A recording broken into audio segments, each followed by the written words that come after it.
wonder what could have been done and could have been. But as long as the moon shines, the feeble illusion will prevail. Vermis. In Latin, it is the word for a worm. But deep inside us, deep within the center of our cerebellum between two hemispheres, is a rounded piece of anatomy, also known as vermis. The two sides of the same being, the sun and the moon, the binary split of how we often view this world. Good and evil, even life and death, especially life and death, is explored here within the lost dungeons and forbidden woods of Plasterboo's Zeitgeist piece. Many people have covered the inner workings of this book, its stories, characters, so this overview and series will be more of my own interpretation of things, themes, and my personal experience of reading the book. Starting from Vermis 2 into the first installment of Vermis has given me a very different perspective on this book. At first, I wasn't really feeling it, and I know that may come as a shock, but I wasn't. The polish of certain elements made in the second Vermis felt lost here, which makes sense. But as I continued, the setting and the pace slowly pulled me in more and more, and now I can safely say I really like it, for its own reasons as well.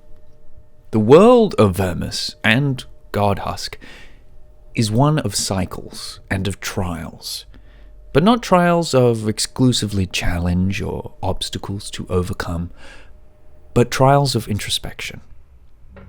The long, trudging walk through a fog of depression, where sleep is all you can allow yourself to do because it is the least you can bring yourself to do.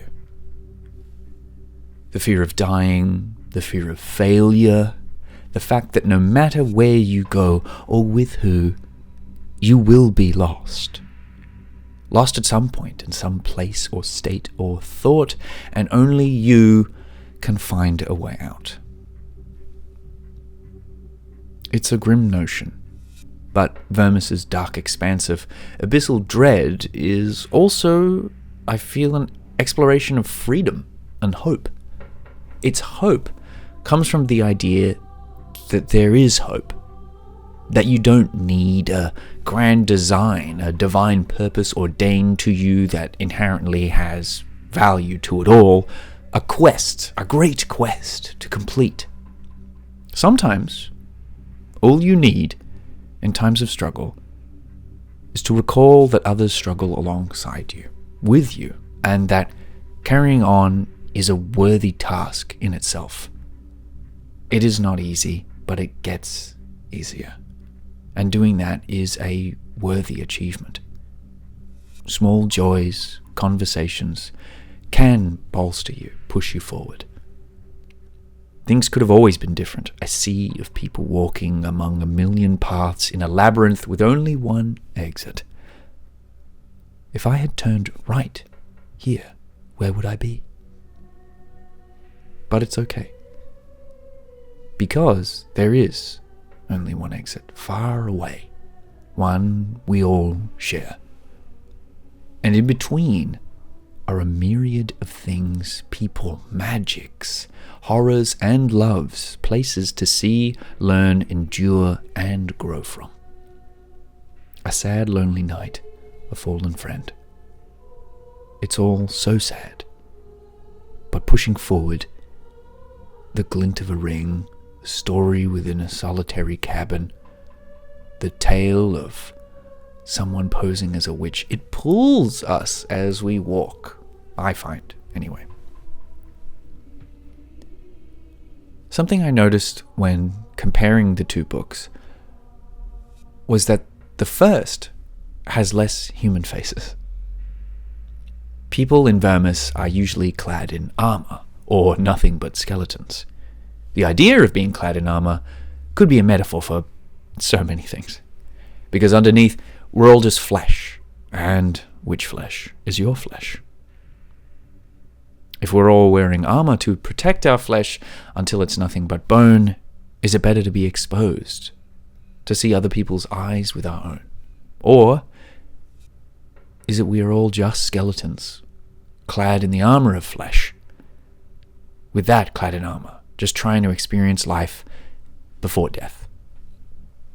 Whether we seek our lost child to pursue wisdom in pain or to become Ratman, we are all in the same cycle. And the illusion isn't that nothing matters, it's that everything matters, but for different people, for different reasons, in different ways. Now, cerebral philosophy attempts aside, Vermis is an engaging read. Its introduction of good and evil alignments is a classic reference to RPGs of old and modern day, a mechanic that Vermis 2 did not continue, interestingly enough. This suggests to me that the actions of people and considering their alignment are what's important here. If what you do is good in life, it may come with no reward, but you know it's good and right. There are 12 characters to follow or choose from, ranging from standard princess-bound knights to being a mad pricker or a literal waste of life. Beginning your journey in Greengrave, you travel through graveyards, catacombs, swamps, and mazes, deeper and deeper where light leaves you. One thing I really like about Vermis is the enemy explanations and designs.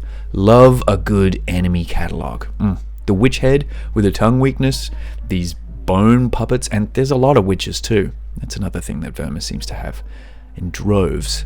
Vermis 1 also has what I can only describe as the most terrifying page I've seen in a while. Across all of Plasterboo's work that I've read, just my God. The tone being masterfully set here is a clear indication of why Vermis has become so well loved. It isn't gratuitously grim, but it isn't edgelord dark either. It is the feeling of reaching for the light switch in total darkness, standing in a room you know really well, to have the light not work. That disbelief and that sudden shift from your lounge room quickly becoming some unknown dark space. Where are you? You know where, but panic still hits you and fear trickles down your body like droplets from a moss-laden cave. Or it's just, kind of scary. Vermis 1 is a classic in homage to the games of old, but also the existential fears of old. That scary monsters and violent warriors pale in comparison to an endless hallway where light cannot reach you. And it is a grim celebration of life. When you look down a well to see something look back, something that looks just like you. One living, one dead.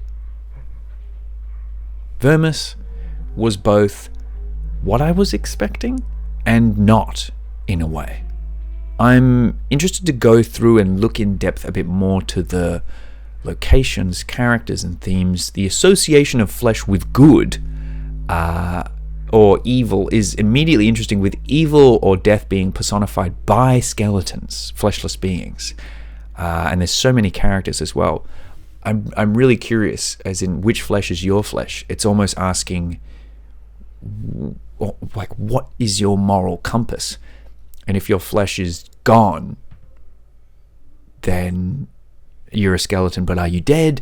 Like, does being evil mean you even live? Like, there's some interesting, Anyway, speaking of the sheer amount of characters, I'd like to give a random shout out to WearyAd3942 on the Vermis Reddit, which is also great. I'm on there for making amazing minis, just in general, but also of the Merc Sage, who is a character design that, if I'm being honest, is one of my favorites. I love it. Their illusionary magician, I love it. WearyAd has a Patreon here, Heroic Scale 44.